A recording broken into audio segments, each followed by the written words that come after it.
I am once again asking you to tell me the number of this episode. 14? 14. Yeah, right off the bat. Nice. Welcome to episode 14 of the Old Fashioned Podcast. He's Mike. I'm Kevin. And today we're going to be talking to you about video games. No, we're going to talk to you about stocks for sure. We're going to give you all of the stock advice so the SEC can sue us for... no, we're not going to do that either. It's been a weird week. Super weird. It's been a weird year so far. Yeah, not even out of January yet. No. When do we end the January? In 2 days? 2 days. Yeah, we had the insurrection incident with the shirtless Viking man. Kick things off. Yep. And now we have Occupy Wall Street 2.0. This one seems way more effective than people sitting in the park, though. Yeah. Because I feel like this one's actually sticking it to the man.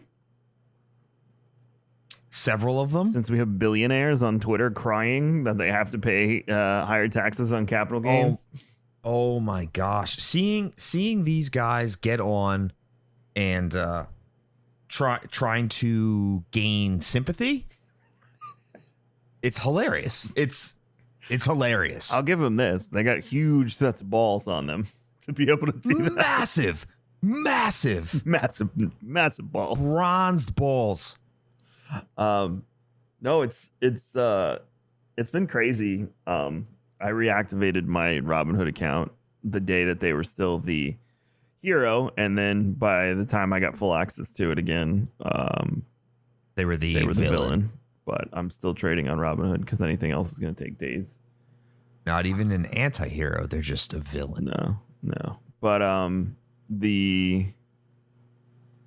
idea at the moment that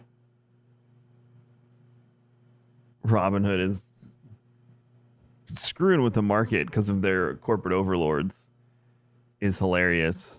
I like that they renamed their app to Prince John, that article that Wayne sent yesterday. The memes. So the memes were great to start the year. The memes have now elevated. Oh, yeah. Coming into this. Freaking Dogecoin is taking off. It's taking off. It's the physical embodiment of a meme. It's literally taking off because it's a meme. By a meme. Yeah. 100%. So I guess at what point do they start to restrict people from, and we can only say this now because they actively did it the last couple days, but at what point do they say, okay, well, we're not going to allow people to invest here or there because it's a senseless investment and we know better what you should be doing with your money? I mean, that's not free market. The whole point of the free market is that I can go to the casino and lose my money. That's the premise. Right. But apparently, neither is telling people that they're not allowed to buy stocks in a specific area because it's too volatile. Right. Well, this is my gamble, and I gamble how I want. The real issue is that they don't have the available liquid capital because the amount of people that decided to sign up and use the app that was supposed to be sticking it to the man, which we now know is run, owned, and operated by the man. Right. So let me ask for clarification on this because I feel like you have more insight. There were other platforms, not just Robinhood, but other platforms that were also not allowing the trade of these same stocks. At one point yesterday, yes. Pretty much every platform that I know of was not allowing you to trade AMC, GME. I went to buy Sundial yesterday and it wouldn't let me. Shut down. At one point last night, it was messing with my ability to buy and sell Doge. So if his claim, and by his, I'm referring to the owner of Robinhood, forget his claiming. So first he said it wasn't a liquidation issue. The first time he went on CNBC. Then later it came out that, it was actually a liquidation issue. But if it's their issue, is it an across-the-board issue for everyone trying to buy that same stock? Or is this just the excuse that everyone's going to be giving because they were told to shut the shit down? So there's validity to the told to shut down, which I find absolutely hilarious without getting political. The insider information is what the White House called, but no one's mentioning that. That's pretty funny too. Oh, yeah. it's hilarious. No one's calling it for what it is. No, I mean, no one ever does. Well, when I say no one, I mean the powers to be. Right. Everyone else on our level is saying what it is. So there's validity to that, but there's no proof. So Right. there is proof, though, that Robinhood did not have the cash flow to support what was happening. Okay. Case in point, they had to raise $1 billion yesterday from their investors to keep things running. So there's validity to both statements. And both could be true. One could be true and one could not. I'm not going to say which one is true. I'm not in the room with them. I don't know the answer to that. There's validity to both. The cash flow one seems completely, obvious and true. But a company like E-Trade has been around forever. Mm-hmm. I mean, they also shut down. Right, but you have to remember, all of a sudden, the entire world decided they were going to and start investing in stocks. I reactivated accounts that I haven't used in 2 years. So do you believe that the influx was that great that these mega companies like E-Trade couldn't support the volume? I mean, I have mutual funds, and I don't have a 401k anymore, but I have that, but I haven't traded actively in and that's 2 or 3 years and since that's what Ben I have. introduced me to it. So I had to reactivate. Right, and that's what I have. This is my I have family that very heavily is into day trading. So I have one side of the family that's very heavily into day trading, and then the other side of the family is very into long-term investments and mutual funds and all that. Very, very knowledgeable. So I kind of like pick from both. I definitely have been putting way more into my long terms for retirement. But this has obviously sparked a lot of people's interest in day trading. Do you think that the influx was that great that these companies couldn't cover it? We're 5 friends who all jumped headfirst into it. I'm not gonna say headfirst. I put $200 in. Like this is the during the day casino for me. If I lose my $200, oh well, we had a freaking blast, and I don't really care.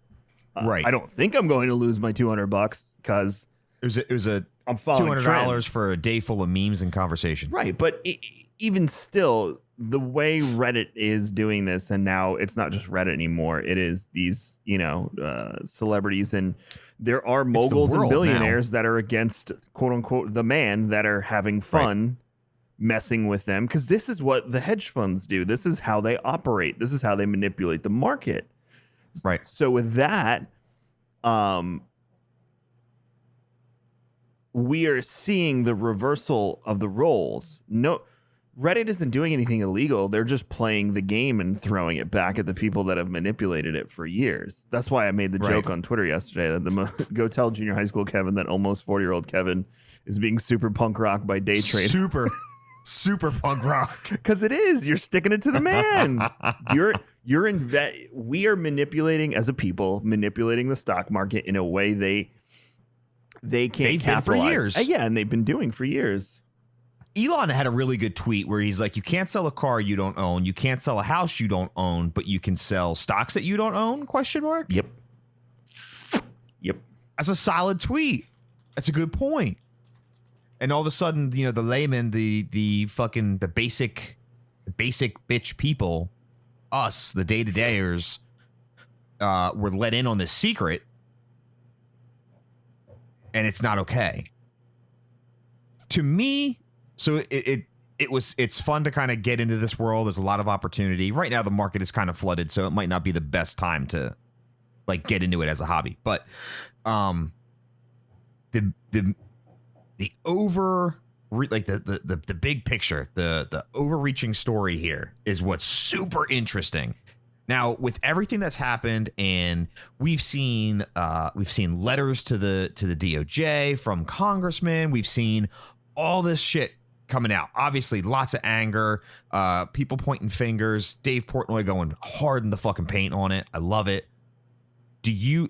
Typically the reaction is overreaction, right? Yes. So what kind, it's kind of like it's gonna happen where regulation's gonna come down hard, right? I mean, that seems like the most like that seems like the next step. In my opinion, at minimum, somebody's going to get arrested and a head will roll, just as an example, or the scapegoat for, Like to Martha appease the Stewart masses. head will roll. I could see the cushy dude prison. from Robinhood getting arrested. Will it happen? I don't know. I wish I could tell you that, but I don't have the answer on that. So that being that being said, I'm curious to see. go ahead. Good. So I'm just curious to see how the government reaches in and changes things. Continue what you were saying. Well, Congress would have to do it, and all of Congress is rallying behind the people right now, which is an extremely rare occurrence. A lot of it is grandstanding and, Sure. posturizing and all that stuff. I don't trust literally anyone that said anything yesterday because, as Mike knows, I poked holes in almost everyone's comments. Right. I.e. not holding the White House accountable. Right. And we said it yesterday. It seemed like a lot of just kind of dog and pony show. Oh, just it like was. they're writing this shit because, it looks good. It was the only person I believe is Bernie Sanders when it comes to this, because that man's been saying the same thing since before I was born. So I believe that Bernie is genuinely like, look at these motherfuckers. I'm fine with that. But the rest of them, they're opportunistic and they're trying to take advantage of the situation. Whatever. I'm sure they have money in the same areas too. Oh, 100%. Plus, these are the people that are financing their, trips here and there and this and that to get things voted their way. That goes for both parties, for person out there thinking we're talking about one party or another. Politicians, period. No, that's Congress, period, end of sentence. So the idea that somebody will be held accountable or that there will be reform, I could see Congress, as a softball to the people, like, this is a hot topic. We should touch base on it. Not even touch base. We should do minimum reform here just to shut them up, type of deal. I could see that happening. Minimum's better than overreacting. I don't know why I see an overreaction to this. Instead of just allowing things to occur like the way it just kind of should be, but well, we'll see. We'll see.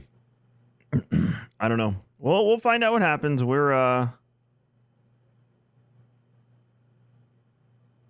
in an interesting part in history right now. Again, I'm sick of being in interesting parts of history, but I'm sick of being in exactly that. Yeah.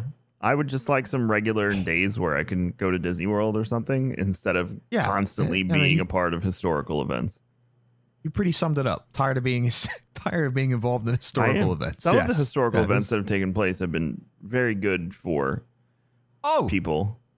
Yeah, good, bad, and different. Like, just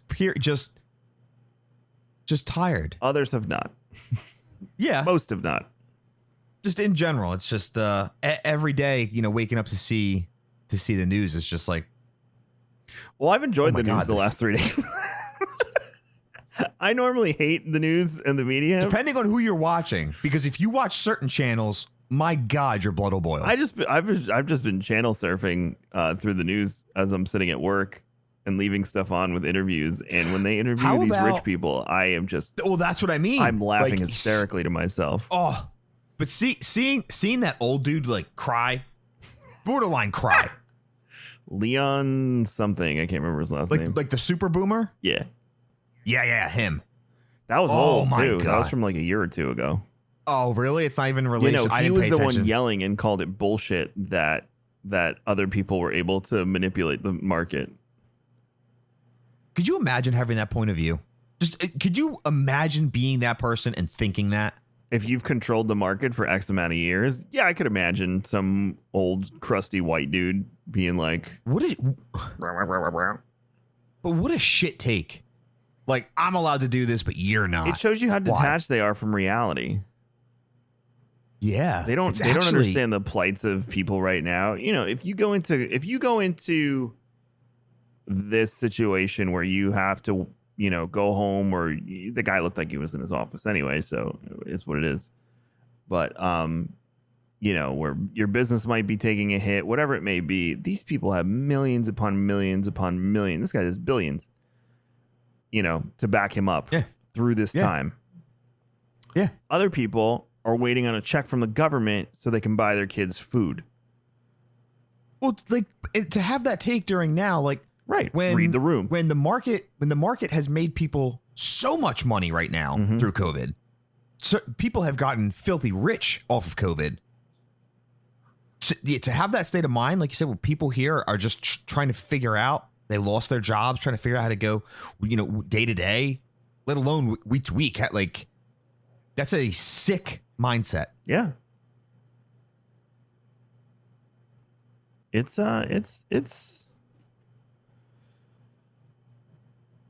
been interesting to see how people react to this situation, specifically for the reason you said, the mindset of someone that is just so detached from reality because they have so much money that it doesn't affect them. But then the second you start messing with it, because think how much his investments are tied up in X, Y, and Z.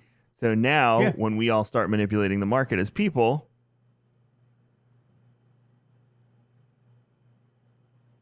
crazy. Yeah. So his wealth is imaginary, essentially. It's not necessarily imaginary. It's manipulated by him in a way that works for him. Oh, yeah. It exists, but he is able to dictate how it exists. At any moment, it could dive.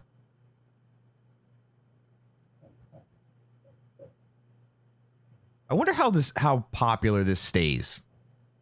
Like throughout everything that's happening right now, and how many people actually start. They see this, they pick it up as a new hobby, and they remain day trading on a regular basis.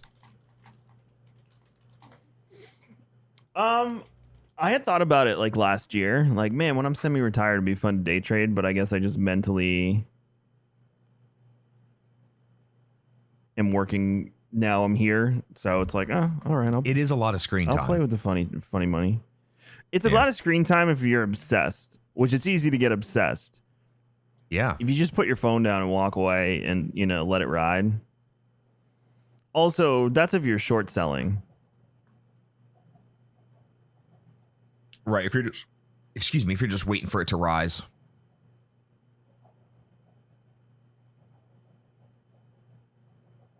I don't know. I like I said, I put $200 in. I'm good for another few months, weeks, whatever, to see what this does. Everyone's like, don't take it out right away. I'm like, bitch, if this becomes like $500-600, I'm taking it out. Yeah. I'm not riding this stuff. I'm going to get my wife a nice present. Like, I don't care. Yeah.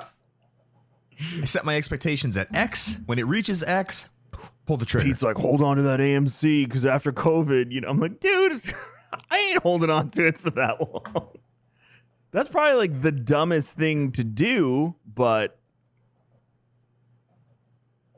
pulling the trigger on it, holding on to it could be huge.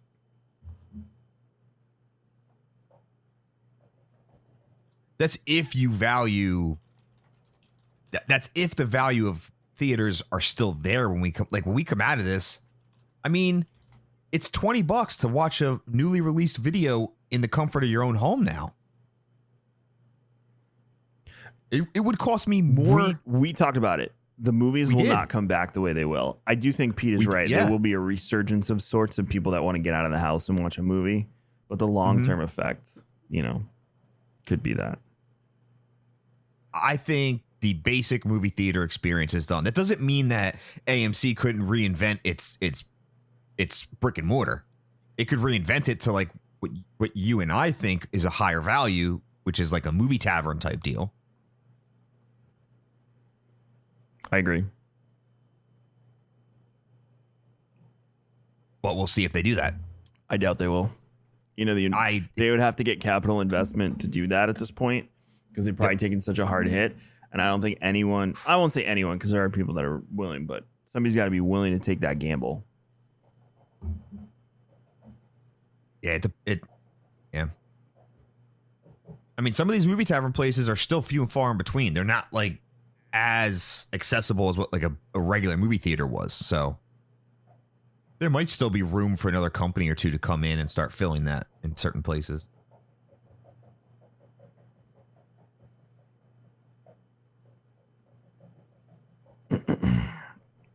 We'll see.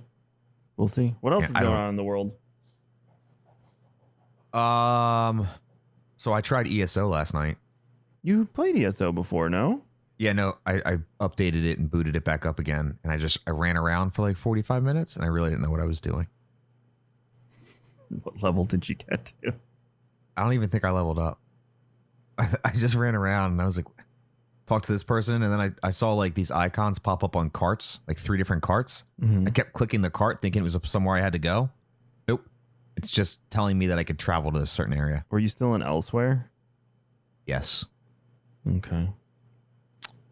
I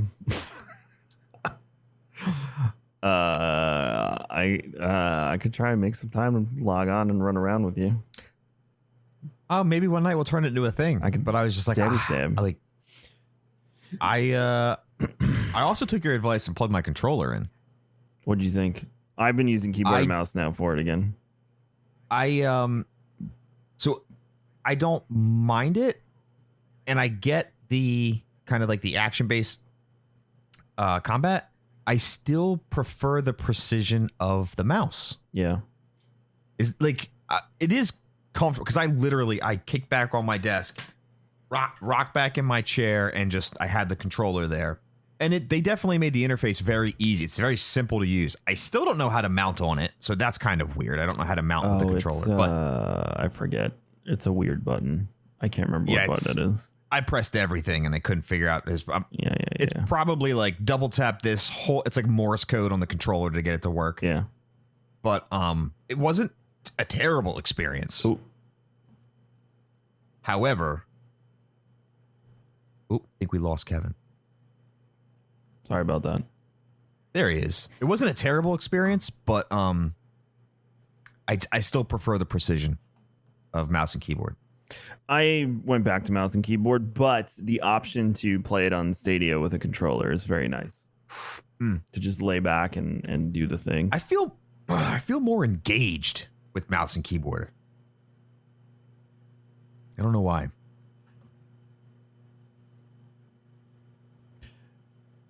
So when I play that, I also like using my number pad on my mouse when I play that now. Yes, that too. The hotbar and whatnot. So yeah. It's ESO is a very casual game for me. You can get deep into it, but ESO, because you can explore the whole world and continually gain from it, similar to the way you play SWTOR throughout the story, and you can continually gain from it.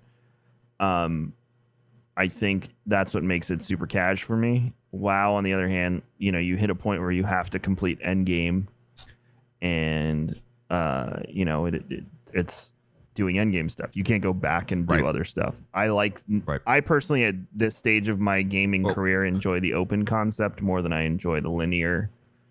Do this, get here, do endgame. Now you're the best at that. But it's kind of nice with ESO that you could literally go to any point in the expansion that you own or go to any expansion you own and play it as current level, correct? You can go anywhere and do anything, and you will get XP unless you're maxed out on your champion points, which is super rare. That's a really cool concept. Not rare, but the thing that I think ultimately drew me into like leveling on ESO again is PvP. I kind of really want to get into the PvP. I hate PvP in that game, but I hate PvP in most games, so you might enjoy it. My buddy Glam plays ESO PvP. Get down with him. I know Rapid Raccoon was playing. I don't know if he's still playing. I just have to level. I have to level. I believe PvP scales, but the problem is you want to unlock a build. You have to actually have your build, at least to some degree. Right, but you get your build pretty early on. And then you can tweak it as you go along. Right. Check out, I told people tell me not to all the time because they embed, but I don't really care about it. Alcast.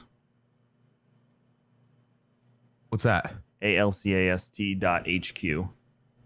Okay. They're the most popular. But that's where I get all my builds. And people might come at you and be like, why are you using Outcast? You should use this. For an entry-level ESO player, Outcast is just fine. Oh, okay.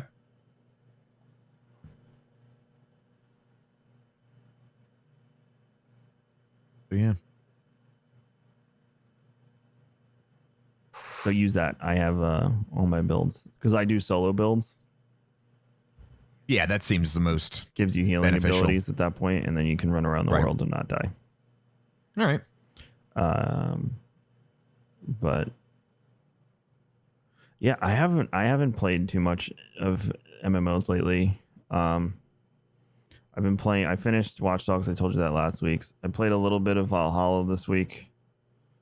I did a super sad quest in that game that made me so upset. I fought with this berserker dude who had this huge white bear that apparently he had raised since he was a cub, and the English had killed his wife. So you go on this whole quest with him and go all over, and you get revenge on the guy that hung his wife from this tree. It's super dark. But during all of that, dude. the bear gets mortally wounded. And then he's take her to the hanging tree and, put him to res, or I'll take care of him since they put her to rest, but you can tell what's happening. And then in the beginning in the quest, they tell you the bear's favorite flower because the bear likes to play with all these flowers. So he says, go get, something to comfort him. So you got to go back and get the flower. And then you come back and the bear passed on. Oh my God. It's so freaking sad. And, you have the option of what to say. And it's I didn't know this, but apparently they let dogs into the halls of Valhalla. So your character, Eivor, however you say it, says, he's in the hall of whatever in Valhalla. And he goes, yes, they do let the hounds in there. So they would I forget the name of the bear. It was so freaking sad. And then they did the camera pan and everything with the wind blowing and the little flower petals in the air. I was like, this is a side quest. I read an article yesterday. Someone was like, the game's too big. And I was like, just shut up and stop, please, person that wrote this article. Don't ever say that about a single player RPG. I have been seeing that a couple different locations about that game. I hate that idea. I hate it. It's too big. You don't want to do all the side quests? Don't do them. Go ahead. Do the linear quests and be done with the game, and let people like me run around and be lost in that game for hours upon hours upon hours upon hours. Crazy. Don't ever say a game is too short. I might jump back into MOBAs or RTS for a little bit. Can't do again. That. Can't do it. I love it. Can't do it.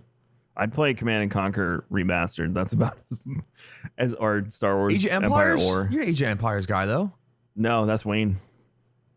I know Wayne, but you never got into it? I never got into it. I played it. I never got into it.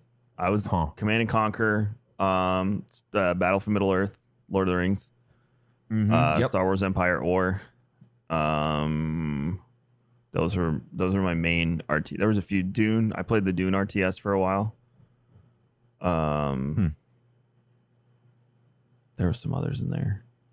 I'll probably go back to League of Legends for a little bit. Yeah. I can't do that. I like it. I mean, it's I guess every PvP community is toxic. I mainly jump in and play versus AI different difficulties. Yeah. It's just enough to kind of get the lead out type deal. And then I go back to my tried and true. HOTS was great. I thought HOTS was a great MOBA. Easy to get in and easy to learn. Animations and the characters were fantastic. I just don't like the style of gameplay that MOBAs are. It doesn't appeal to me at all. I like the mind games. If you actually get into a MOBA and you play it the way it's meant to be played, because outside looking in, the very basic stripped down version, you could take my argument about BRs and kind of flip it onto me now and be like, well, you're essentially releveling a character from every single game. It's the exact same concept, but it's not. In this, it's less. There's no RNG as far as, or rather less. I can't speak for all MOBAs. Whereas BRs like PUBG, you just kind of what you drop in with and what you find as you drop in. It's luck of the draw.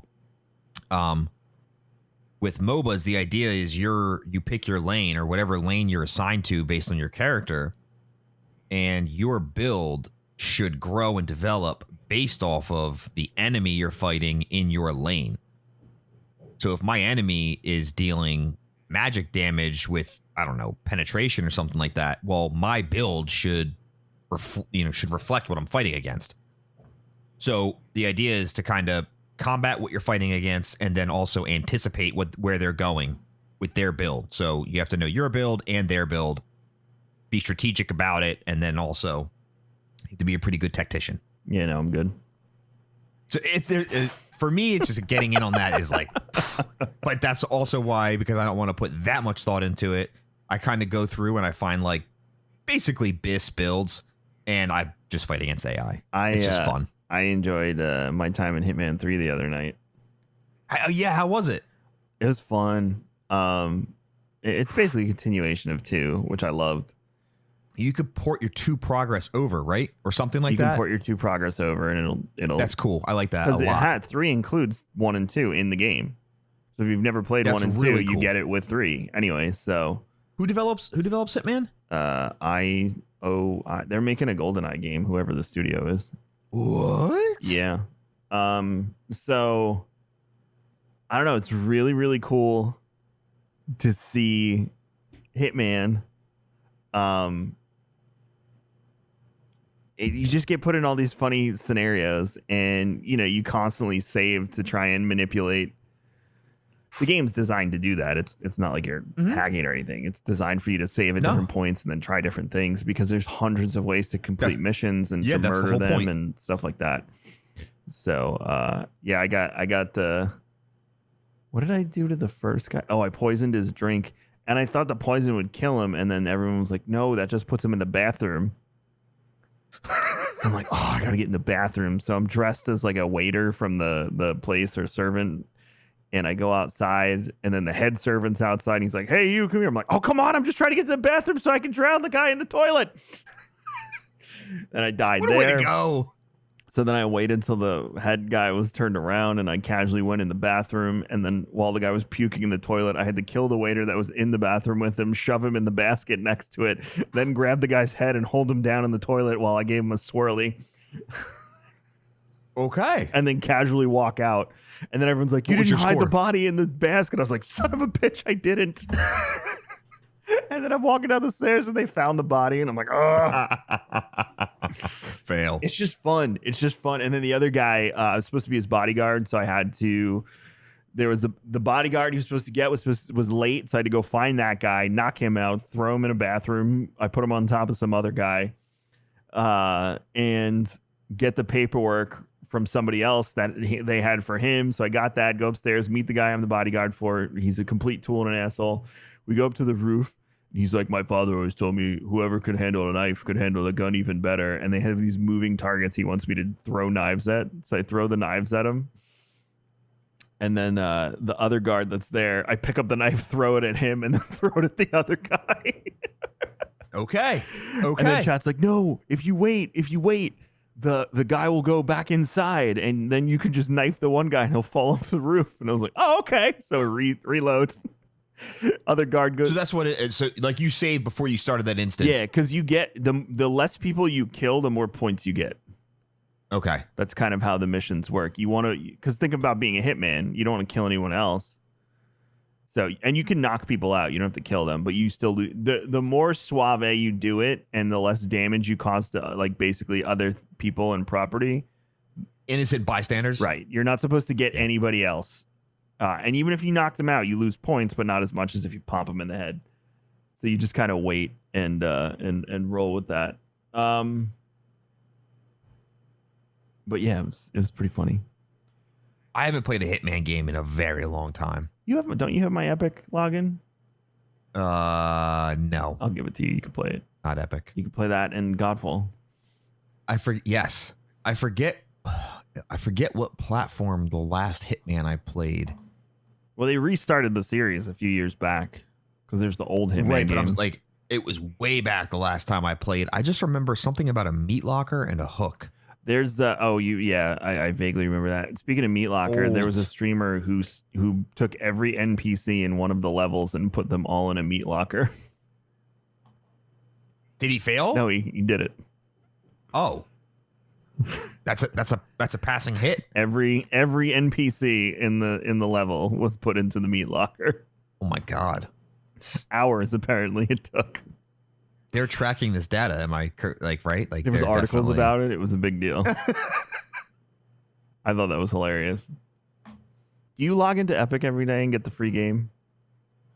No, unless it's of like interest to me. I do not. I try to. Just it's free. What? I love how people equate traffic towards Epic Games based on the free downloads as like Epic's doing so great. How are those two things the same? It's like I did purchase my first game from EGS though. I actually purchased a game on there. I got Borderlands codes for free. That's what I ended up purchasing. Did you ever play Borderlands? Oh, that was why I was going to give you Epic, Mike. Yeah, dude, they gave you the coupon for $10 and it was already on sale. Like I paid next to nothing for Borderlands 3. Oh, okay. All right. Like it was like next to nothing. Whatever it was discounted minus $10. So I was like, this is kind of a no-brainer. Like they're giving me cash to buy it with. So that's the first game I purchased there.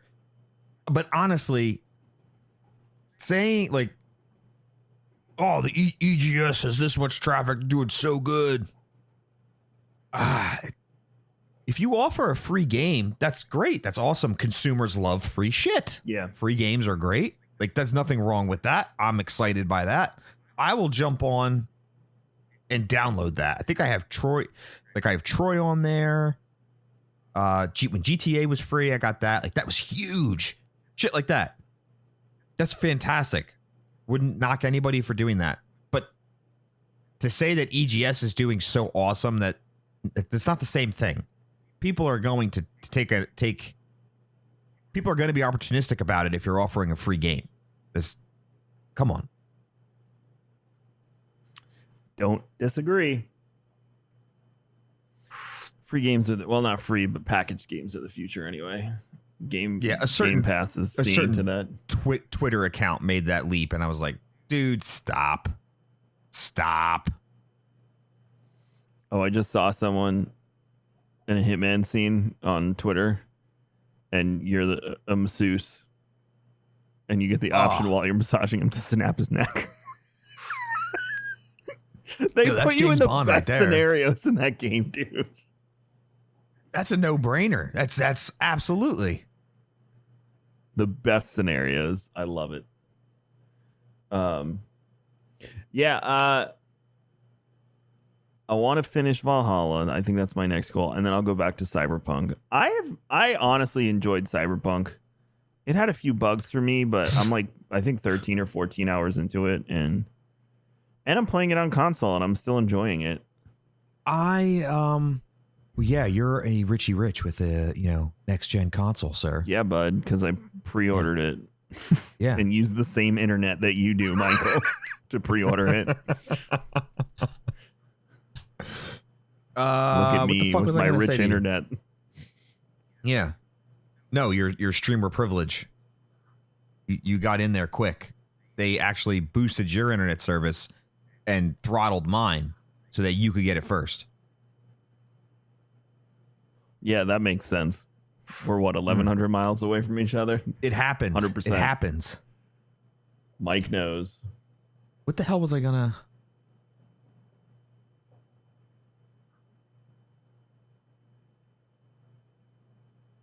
Oh, Resident Evil. That's what I wanted to bring up.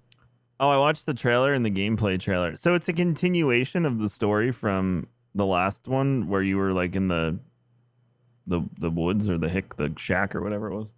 So I did not play the last one. I think you should do a playthrough on old fashioned Twitch. Yeah. That wasn't a word that I just said. Did it not? Did it not? I nabbed 7, and I will be playing it 100%. Very excited I about played it, the demo, actually. and that pretty much solidified that I would never play that game. So, but from what I'm gathering for 8 is like vampires and shit. Some sort of vampiric situation. Yeah, So like some apparently crazy big 4 houses. vampire lady. Because the vampire, tall, large woman is related to the antagonist in the last one.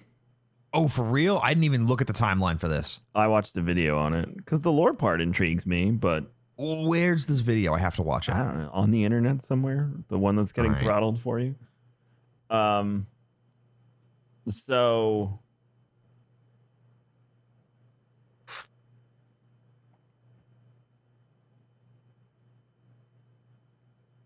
yeah, that's 8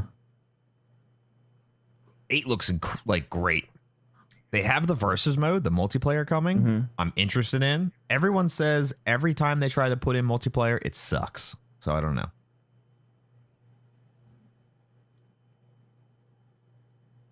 But story looks awesome. Multiplayer in 7. No, I don't think in 7, but past iterations. And then the other thing, they're bringing over like Resident Evil 4, like weapons or inventory cache and stuff like that. So I'm curious to see if they're bringing over anything else from 4 that's more action based, which would be fun. Somebody said there's apparently because you can play the demo for 8, right? Well, so the demo for 8 that's exclusive to PlayStation is 0 combat. Yeah, you can just walk around and check things out and run away and dodge things. It's kind of like just like a showcase of the RE engine and shit. Mm-hmm. Still looks amazing. So apparently there's this like motif somewhere in the demo that has the 4, like the picture with the symbol of 4 houses. And in the middle, there's supposedly an Umbrella Corp logo. That's awesome. Yeah, I'm excited about it. I did just get the base game of 7. I didn't get the expansions. I don't know if I'm missing out on a lot or not. I have no idea. I played that demo and you've seen the video. I think you were watching live when I played it. That shit terrified me. It was out. It was a good run. So good. I tried a horror game. I'm glad I tried. But it was time for me to remove myself from that situation and move on with my life. I still enjoy playing Dead by Daylight.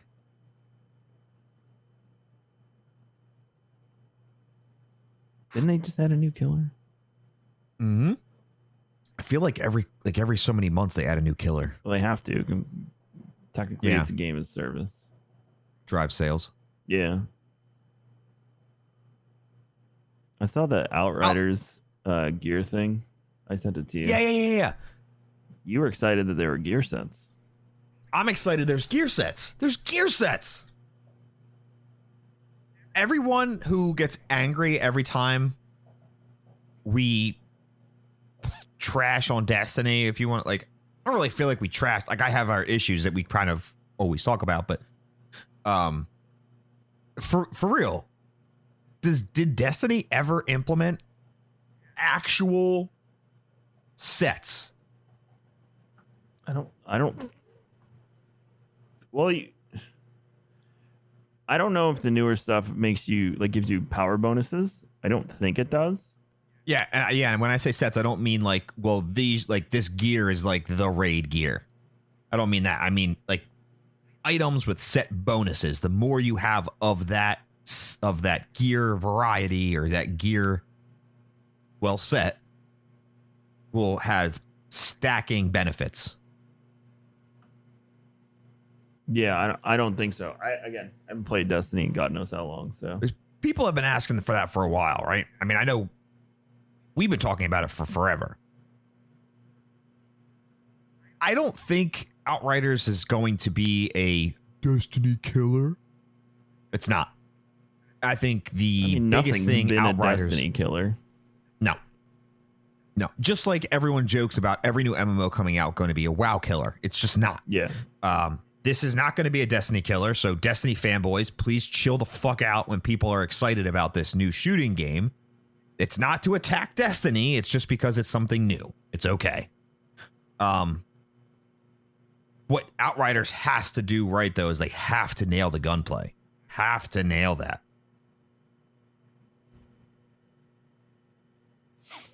Don't know. Didn't play it. I know Max and Alex loved it when they went out to LA to play it last year. But aside from that, I don't. Next month they're releasing a demo. Yeah, did you figure out if it was crossplay?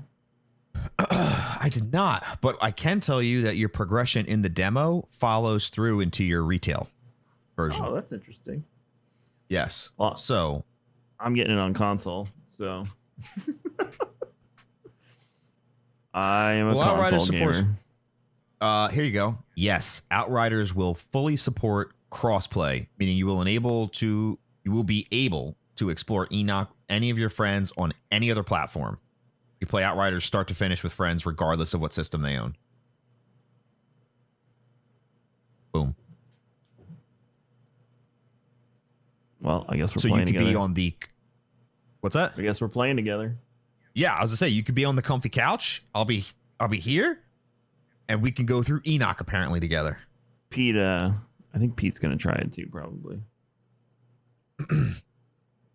Yeah, depending on how it... on how the launch goes.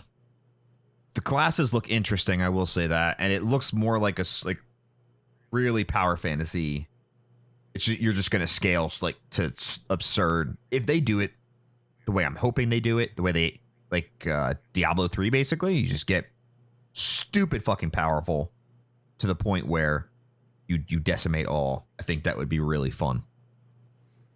It's PvE, so that's possible. With no PvP, yeah. You can actually make those, godlike builds that you don't have to worry about breaking the game, because if you break the game, it's just fun. So apparently they are doing, for lack of a better term, a greater rift system. Mm-hmm. I forget what they call it. They have a different name for it that does increasingly gain. Their claim is that none of it will be recycled areas from the old. Everything, as you gain or as you increase to different, we'll call them rifts as you gain to level up to different rifts, they're new. It's not recycled from the base game or anything like that, which I thought was interesting. We'll see. I don't believe anyone anymore in the gaming industry. Mm-hmm. We will see. That's right. Yes, these are their claims. This is what they're putting out there on their website. I just read a tweet. Hold the line on AMC. This is the battle. You will tell your children about this, or someone's children, because you probably won't have children. What is GameStop up to right now? GameStop is... Did the market open? 928. Almost. Pre-market, it's up 97%. Oh my. What does GameStop do with all this now? Do they irresponsibly Nothing. They're not doing dump anything with it. That's I heard they're just sitting. Probably the smart they're play. They're just sitting. You imagine waking up and discovering that. Holy shit. Holy fuck, dude. Sundial? You have Sundial? I can't freaking get into my damn brokerage app. Oh no! So my buy didn't go through yet, but it's set at that price. But it dipped pre-market and it just shot the fuck up. Motherfucker! Motherfucker! For 2 days I've been looking at this. It just shot up. It's just like a straight green line at 929. Fuck! I'm taking a picture. Fuck!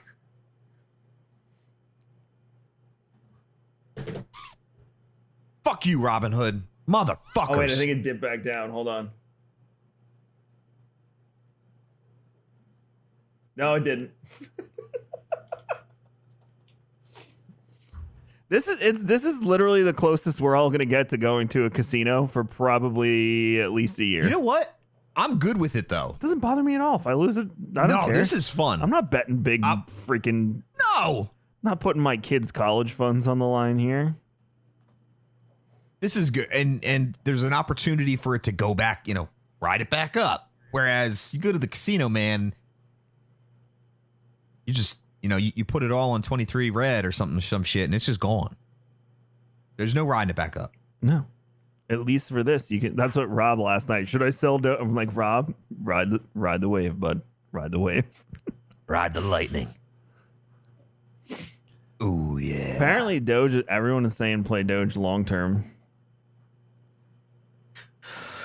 Yeah. Like treat it like you would Bitcoin, which was. Yeah, I'll say people who are super into that cryptocurrency. I mean, Bitcoin was so cheap at one point, and now it's trading at like 33K.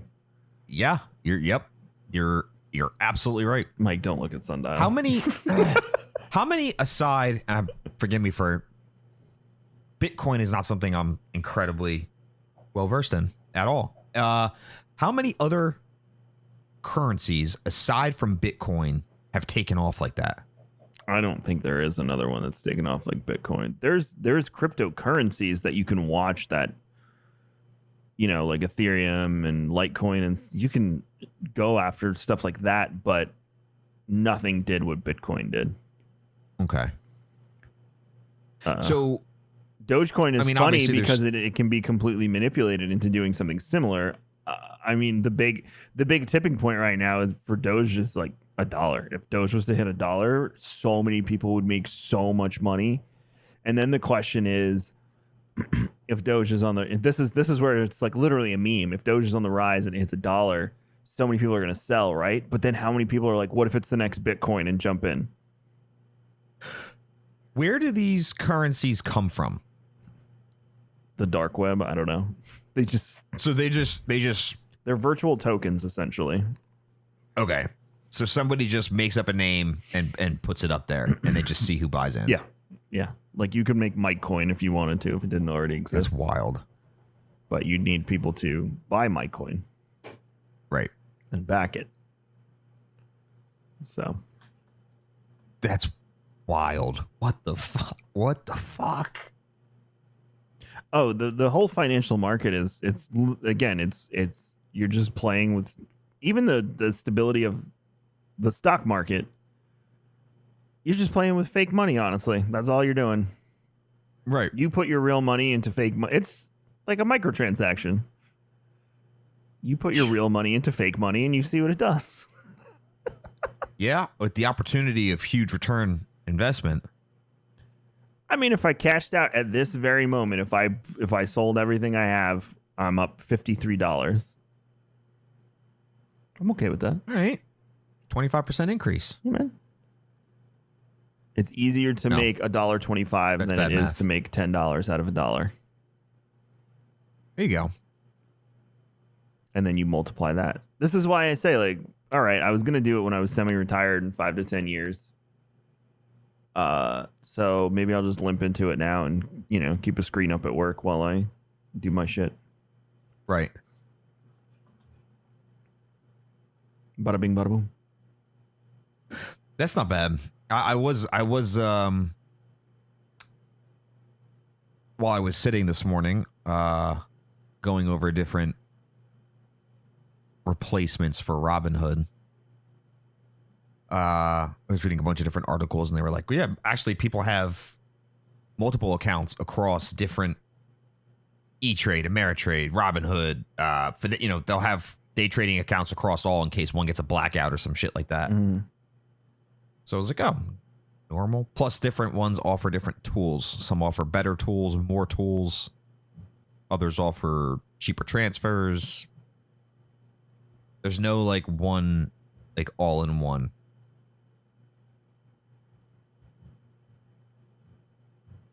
I'm going to open probably an E-Trade account, but I'm going to keep what I have in this. Oh, it's okay, Mike. Sundial's dropping again. Don't worry, bud. Plummeting. You're also talking like it not even changing by a penny, though, with this graph, so don't worry about it. It's on my watch list. Well, you can watch it. My shares didn't even go through for it yet. I'm waiting. What's BlackBerry doing? That was another one that was shut down, wasn't it? Was it? I think Nokia was shut down. I know Nokia was. BlackBerry's up 15%. Okay. Nokia. I love how Nokia was like, we're not making anything new. We're not 8%. doing anything. So if you want to have some fun and you have, a little bit extra money, play it. It's just fun. It's the equivalent of going to the casino and rolling the dice. Nothing crazy.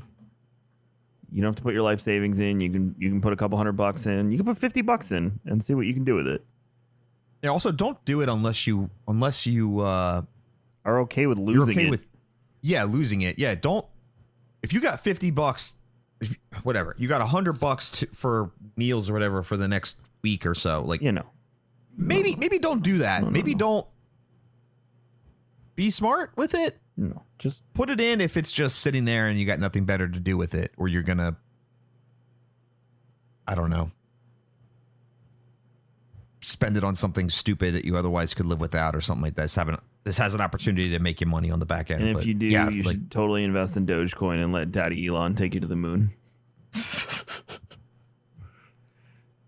Let me put out a disclaimer that neither Mike or I are financial advisors, and anything we may have said during the course of the show is not considered financial advice, just memes, parodies, and two guys talking about them messing with the stock market.